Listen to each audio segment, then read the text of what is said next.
Hello there, you lovely people of the internet. I am the Baron. This is Bits and Pieces. And this is supposed to be a T-Rex. But as you can tell, it's really just a cheap little children's toy. And of course, you've got to keep your hands out of the way of the trigger to make sure that it works properly. But overall, a child probably wouldn't have the same problem an adult would.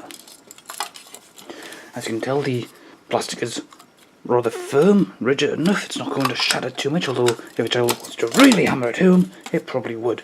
But as it is, they're more likely to just get the idea to bite each other. Probably on the fingers or something.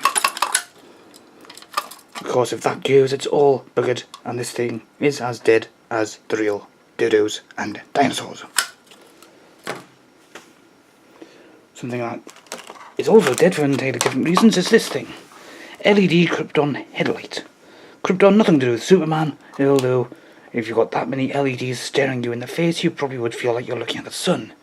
Fortunately, batteries aren't included, so I can't really take it out and test it and anything, but basically you wrap it around your head, and then you can pretend that you're a miner. And then presumably put a helmet on or something, and get a pickaxe and, really go with the extra mile for the cosplaying. In similar packaging, but from a completely different company, this one does come with the lights. Whoops. It's an LED and combination bottle opener. And that's definitely a mountaineerer. So presumably if you've gone mountaineering and you feel like having a drink of something, but you make sure you have this on your keyring. Good, eh? Probably not. Something a mountain climber might enjoy, or might find it useful to some degree, is this. It's a bungee cord. Okay, I don't think it's really meant for bungee jumping or anything like that, but definitely has uses around the house. There's a couple of people I have subscriptions to who actually recommend these for the purposes of exercise. Novel, eh? Exercise. Ho ho. Sticking with the travelling theme, if you need something to identify your bags at the luggage carousel of the airport, and you want people to know that it's not theirs, and possibly confuse yourself at the same time, you gotta go for these. Not your bag. Whose bag is it? Who knows? Sorry, it's mine. Well, you should probably have them both on the same thing. Hands off.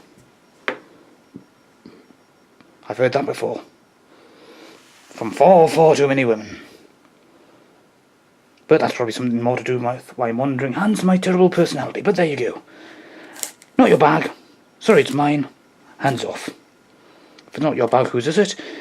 If it's yours and it happens to be ticking, you might have a not so enjoyable time in the customs office.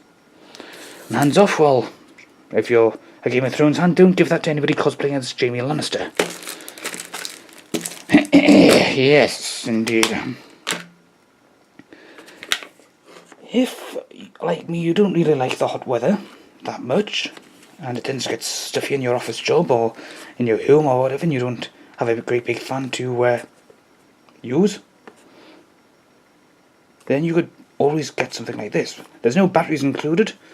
You see things like this all the time. They do tend to break quite easily though. I do find that once you've used them for about a week or so, doesn't matter how much you pay, they always seem to die a horrible death. I've recently started using things like this, smelling salts. And if you think I'm going to open them up now, not a chance. I've tried this a couple of times today already, and it's woken me up every single time. Apparently athletes quite like to use these things nowadays because it gives them a little bit of a boost. Apparently it helps get the blood flowing through the body a little bit faster, and apparently it's completely legal because it's not like it's anabolic steroids or anything.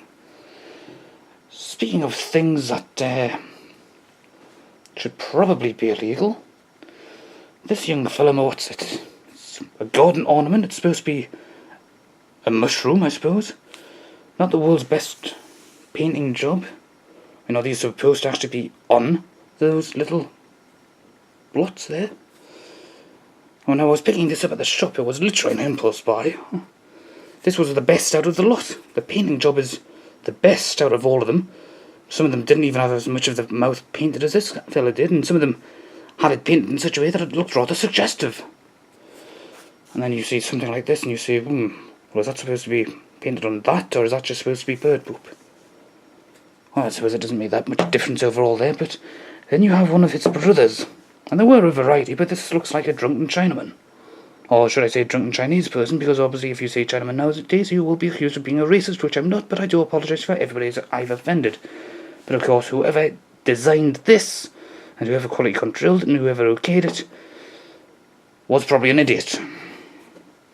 Let's move these horrors to one side, and hopefully it will not frighten either of us. Yeah, it's both you and me, the one person watching this. Let's hope it won't bother either of us in our dreams or nightmares. Well, that's it for the show. That's about 5 minutes of your time. Nearly 6 minutes of your time wasted, I suppose. I do apologise for that.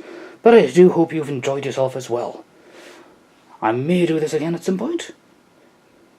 I may not. But I probably will. Toodle pip, bye for now. Ta-ta.